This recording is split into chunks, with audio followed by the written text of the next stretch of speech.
ఓం నమో భగవతే రామకృష్ణాయ.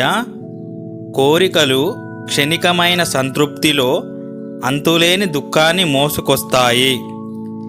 ఇంద్రియ భ్రాంతిజన్యమైన ఈ ప్రపంచాన్ని పరిత్యజించండి. పారమార్థికులమై పరమ సత్యాన్ని అన్వేషించాలనే తపన మాత్రమే శ్రేయోదాయకం. ఇంద్రియ సుఖాలకు బానిసగా ఉన్నంతకాలం మానవుడు ప్రపంచానికి దాస్యం చేయాలి. ఇంద్రియాలను జయించిన మరుక్షణం ప్రపంచమే అతడికి లోబడుతుంది.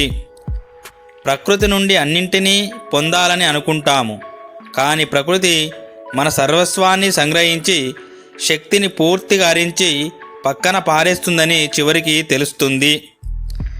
పవిత్రత లోపించిన ఆలోచన అపవిత్రమైన కార్యంతో సమానమైనదే. కోరికల్ని అదుపు చేస్తే ఉన్నత లక్ష్యాలను చేరవచ్చు. లైంగిక శక్తిని ఆధ్యాత్మిక మార్గంలోకి మరల్చండి. సత్యము, పవిత్రత, నిస్వార్థం. నభోంతరాల్లోని ఏ శక్తి ఈ సుగుణాలతో జ్వాజల్యమానంగా ప్రకాశించే వారి నీడనైనా తాకలేదు.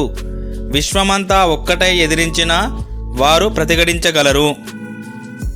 ఏ జాతికైనా జవజీవాల్ని ప్రసాదించేది ఆధ్యాత్మిక చింతన మాత్రమే. పారమార్థిక ప్రవృత్తి క్షీణించి ప్రాపంచికత మితిమీరిన రోజున ఆ జాతికి అంతకాలం దాపురిస్తుంది.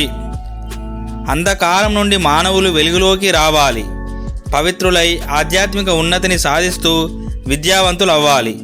అప్పుడే లోకం నుండి దుఃఖం నిష్క్రమిస్తుంది. అందుకు మరో మార్గం లేదు. మన కోసమే భగవంతుడు దేదీప్యమానమైన గురువు రూపాన్ని ధరిస్తాడు.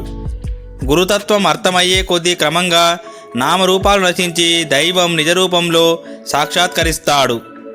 మార్పును కోరని జడత్వం మూర్ఖుడి స్వభావం. చెడును నివారించి మంచిని కోరడం మనిషి లక్షణం. ద్వంద్వాలన్నింటిని అతిక్రమించి దేన్ని ఆశించక సదానందుడై ఉండడం భగవంతుడి తత్వం. అదే మన గమ్యం. గుర్రుపెట్టి నిద్రిస్తున్న పెద్ద ఏనుగు కన్నా కష్టించి పనిచేసే చిన్న చీమే మిన్నా. మీకో సంగతి తెలుసా? చీమలు ఎన్నడూ నిద్రించవు. శ్రమించడం మనల్ని 3 అరిష్టాల నుండి దూరం చేస్తుంది: విసుగు చెందడం, పాప ప్రవృత్తి మరియు పేదరికం. పరిశ్రమించడమే అదృష్టానికి మూలం.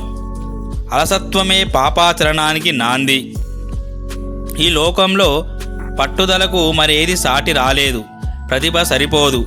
ఓటమి పాలైన ప్రతిభావంతులకు ఈ లోకంలో కొరతే లేదు. మేధస్సు సరిపోదు. సాఫల్యాన్ని పొందని మేధా సంపత్తి దాదాపు లోక ప్రసిద్ధం. చదువు సరిపోదు. నిరుపయోగులైన విద్యావంతులతో ఈ లోకమంతా నిండిపోయింది. పట్టుదల, సంకల్ప బలాలు మాత్రమే అజేయమైనవి. ప్రయత్నించడం మానకు అనే నినాదం ఎన్నో సమస్యల్ని పరిష్కరించింది.